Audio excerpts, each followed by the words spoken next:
So once again, we are gathering here at this time to practice meditation.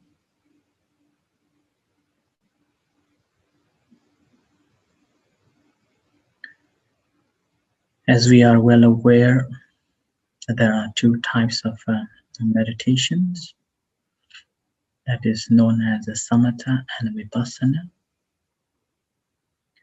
Samatha meditation is a technique to calm the mind down and having a one-pointedness called ekaggata. With that, we will be able to suppress all the hindrances, all the kilesas. It's like a grass is covered by a stone,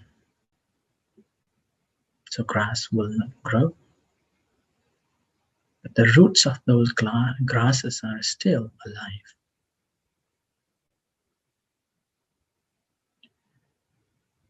So practice of a samatha meditation is like that.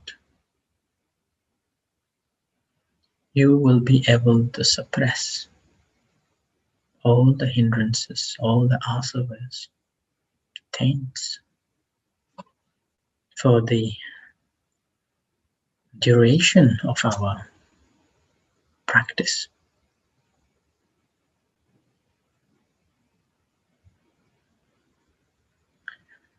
However, it is a very important practice too. In order to tame this wild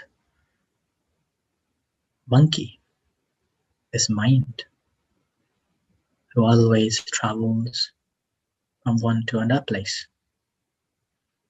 Although it hasn't got the place, but it always traveling so fast.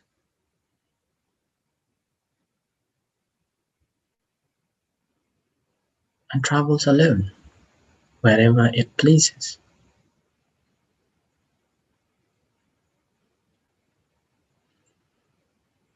So taming this mind is very essential.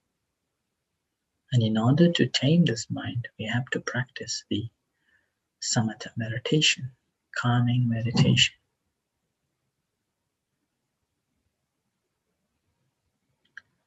The Buddha gave a simile of a wild elephant. Suppose a villagers have caught a wild elephant who has got a tremendous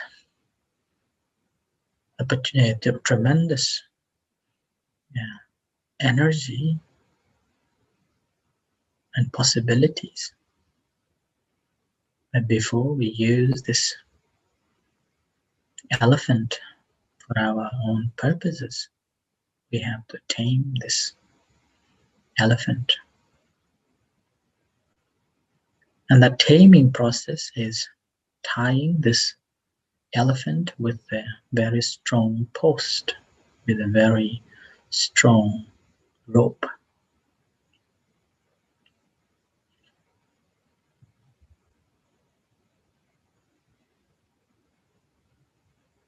And when this elephant is tied properly on this strong post with a very strong rope, gradually this elephant will realize that there is no other ways apart from surrender to the villagers. And gradually, the elephant surrenders. So here our mind is like a wild elephant who has got tremendous possibilities, tremendous power. And the rope is like a mindfulness.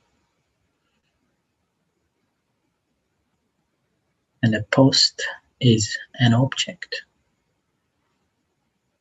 So using a mindfulness to tie our mind with the object, and eventually mind gets one-pointed, become a one with the object, comes down.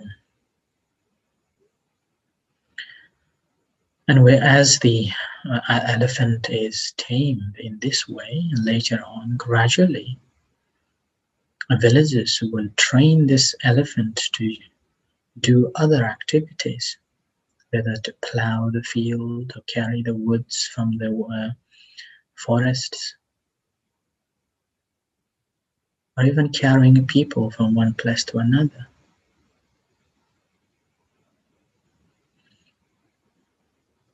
For our own benefit. Similar way, practice the insight meditation or the vipassana meditation is the mind has tamed and now using it to understand the things as their reality, as they truly are. Ability to channel it whenever, wherever we wish. And this choice we have got over any actions that we are performing.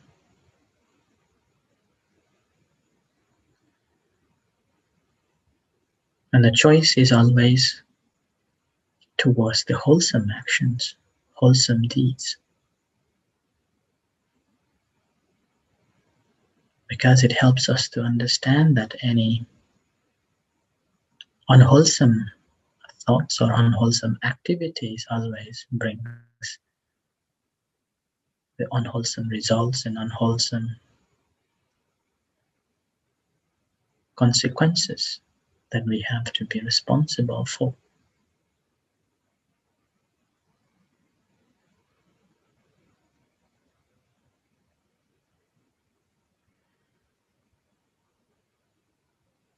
So we will be able to train it properly.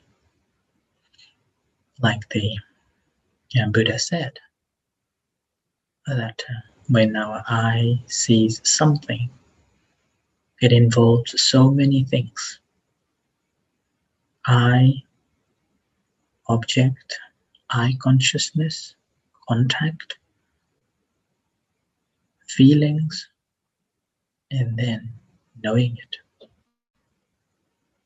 So in order to gain one feelings or one sensation, it has to go through so many processes like that. So eye, object, eye consciousness, contact, and then a feeling arises, and that feeling again will be pleasant or unpleasant or a neutral based on our perception towards that Vedana, this feeling, sensation.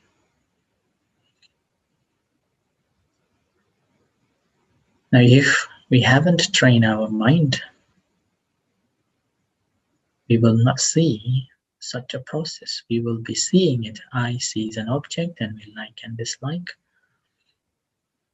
And we go on with our own way of thinking.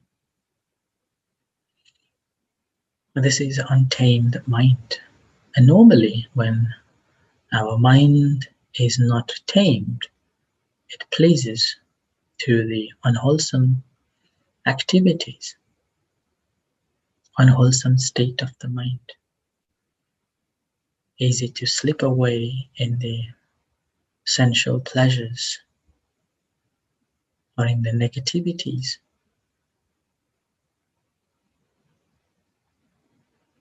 But whereas if we have tamed and we are training this mind in accordance with the Satipatthana, contemplating in the body, mind, body, feeling, mind, and phenomena, it will be cultivating towards the wholesome state of the mind. And when we have fully trained to see things as they truly are, we will be able to understand the reality of this I. What is this I? We will be able to know and understand the object that comes to contact with the eyes, eye object. Meanwhile, we will be able to know and understand the I consciousness, that how it arises. And as the I and I object comes to contact, it generates the feelings as the conditioned by the contact. We will be able to know and understand clearly about it, so that we will be not generating any thought of a pleasant or unpleasant on anything that we have seen or anything that we have heard, anything that we have come across.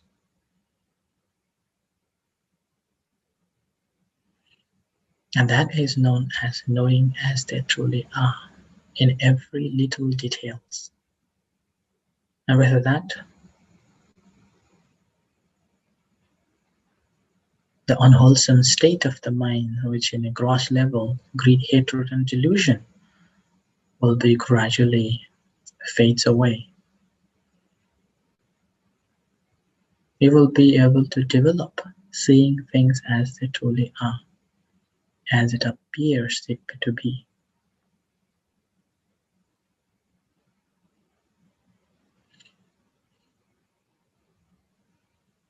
Similar way, I sees an object and how it generates the sensations. Ear, nose, tongue, body, and even the mind conditions in this way too. Ear hears the sound, and this hearing the sound, this whole process begins. There is ear, we have to know and we have to understand these functions or the origins, how it conditioned. Similarly, the sound. When the sound comes to contact, that generates the ear consciousness, and this is simply because there is a contact. And because of that contact, there is a feeling, the sensations about I'm hearing. And similar way to the nose, tongue, body, and the mind.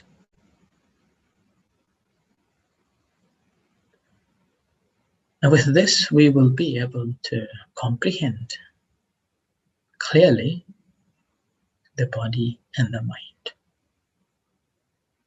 What is body and what is mind? Eye is a part of the body. Ear is a part of the body. All the senses are part of the body. Senses alone doesn't feel.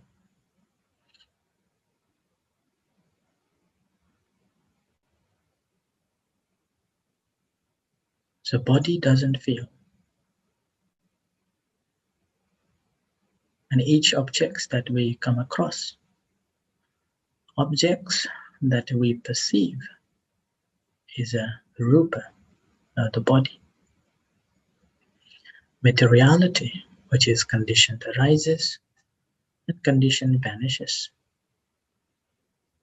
On its own, doesn't feel, doesn't function. And the mind that is perceiving it, or perceiver, is the mind, which combination of a feeling and how we remember it and how we conceptualize it into this or that. So in the practice of a meditation, it is very important not to just to sit with the object and gaining the calmness and collectedness and one-pointedness state of the mind. We have to understand the reality of it, how these are conditioning, the difference between the observer and observed object.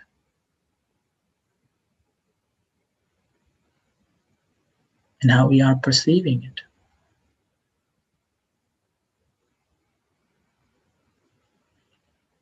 And with that, the Buddha said that we will be knowing what should be known, and that knowing is about the body and the mind. We'll be able to comprehend how this body and the mind functions, establishes, and vanishes.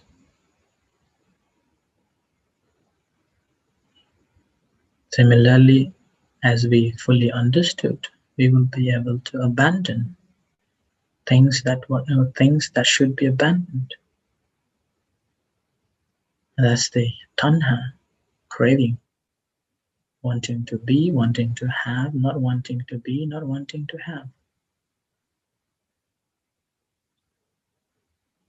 And this craving can be eliminated the moment when we have got the right understanding about all the sensations and feelings that arises in a combination of all the senses with the external objects.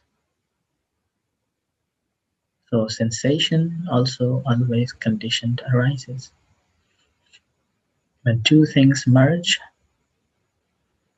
then sensations arises.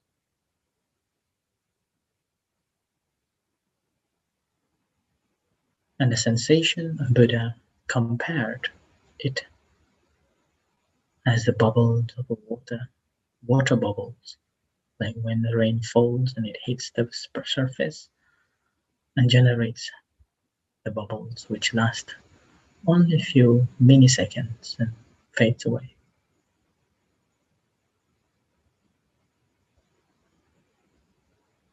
That's the right understanding, right view of it. The moment when we have a right view, that means we are walking on a path, the Eightfold Noble Path. A path leads to the liberation, enlightenment, Vijja and Vimutti. Vijja, having known things as they truly are in accordance with the reality pertaining to itself rather than what we want it to be. And Vimutti, liberation, extinction, complete freedom.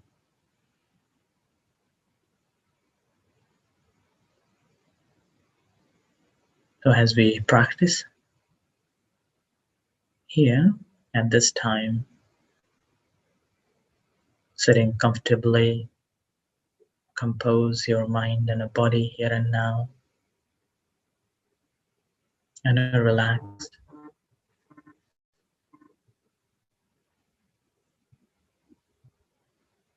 And relax.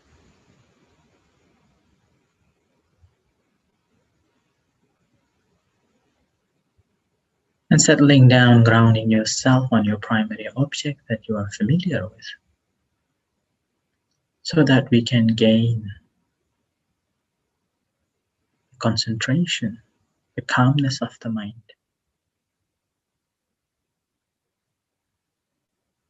Once we get the calmness of the mind, free from the restless mind, free from all other burdens and responsibilities and duties, rather than scattered mind, united with the body here and now, let the senses begins to work, rather than controlling all the senses that receive all the sensations, all the objects that's coming through each and every senses. At once it may be difficult to observe one at a time, may be confused.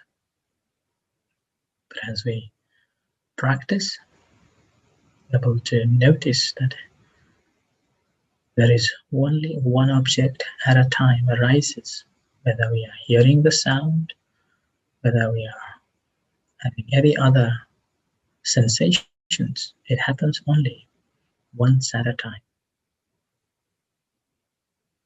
An ability to comprehend that comprehending it one by another, one after another. All what we need is persistent effort to pay attention to the objects, whatever arises, paying attention to it. And once you have fully understood, let go of it, or just happen that it will just go away, that moment, your mind automatically will come back to the primary object and standing point, the foundation ground.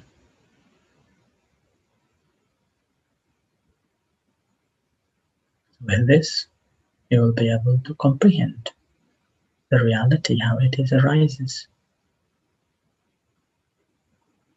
As we meditate, sitting here and now,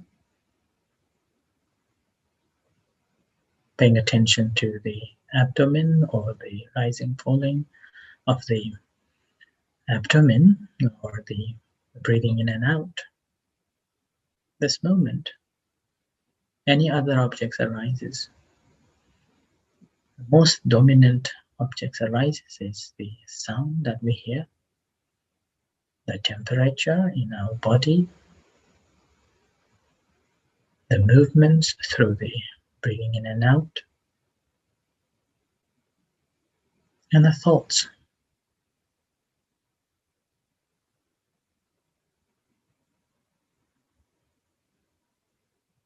So among them, first we will be having the objects from the ears, hearing the sounds.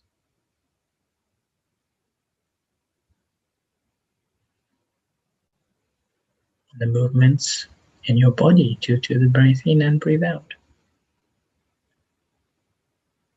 The thoughts just emerge from that connection with other objects.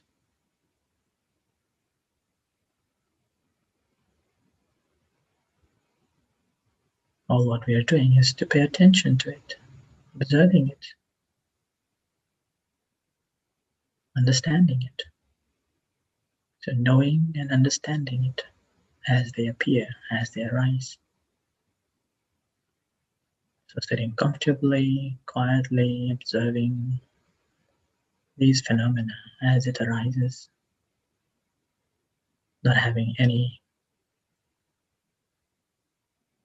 pleasantness on it or unpleasantness or displeasure over it, seeing things as they truly are. So continue practicing.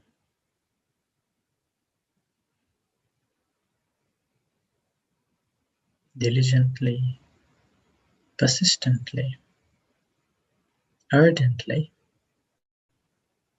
comprehending each and every object mindfully, so that not having any thoughts of a covetousness and displeasure over it.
Now we will practice the loving kindness meditation. Ease yourself.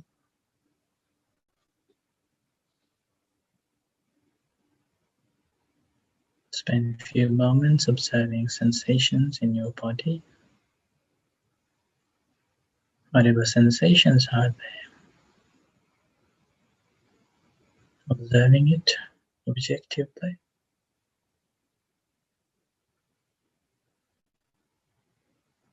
And bring that awareness to your hands. Do not move your hand, do not move your fingers, but observing any sensations. Softness, hardness, cold, heat, tightness, whatever. Observing it objectively.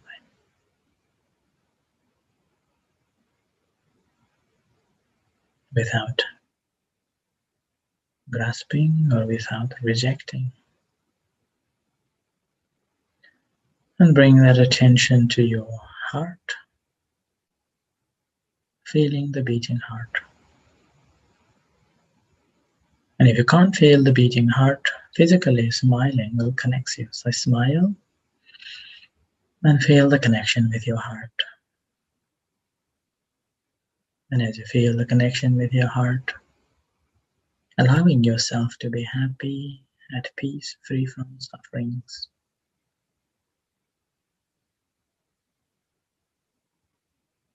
And mentally telling to yourself, may I be happy. And not just a word, but a true feeling that you want you to be really happy. Free from suffering. Free from hatred. Free from hurtfulness. May I be at peace. Free from troubles of a body and mind. May I be liberated. Liberated.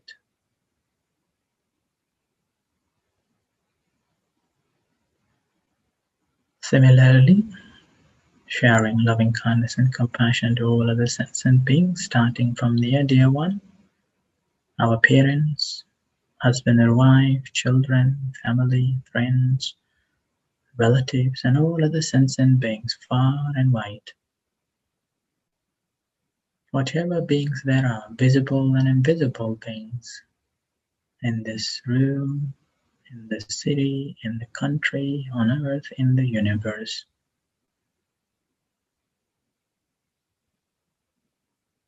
Wishing them to be happy, well, free from sufferings and at peace. Mentally reciting, whatever beings there are, may they be happy. May they be at peace. May they be free from sufferings. May they be free from hatred. May they be free from hurtfulness. May they be free from ill will, animosity. May they be free from anxiety and stress. May they be free from hostility. May they be free from troubles of a body and mind.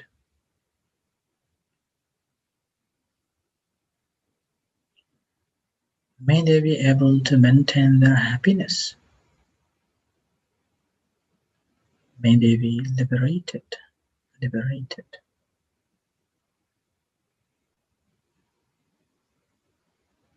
Whatever beings there are, those who are not well, not happy, May they rejoice in the good deeds that we have accumulated today. May their well-being and happiness gain. Those who are already well and happy, the well-being and happiness increase.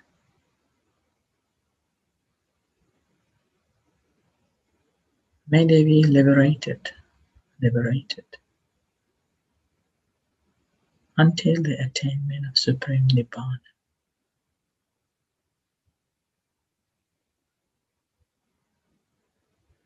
May all beings be happy.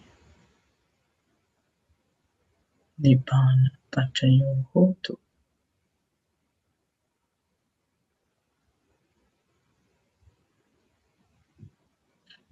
So bring your attention to hands, with sensations in your hand.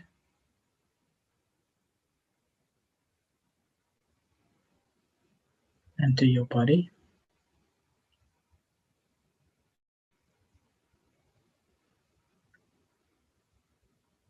And as you hear the gong, come out from meditation and reflect for a few moments.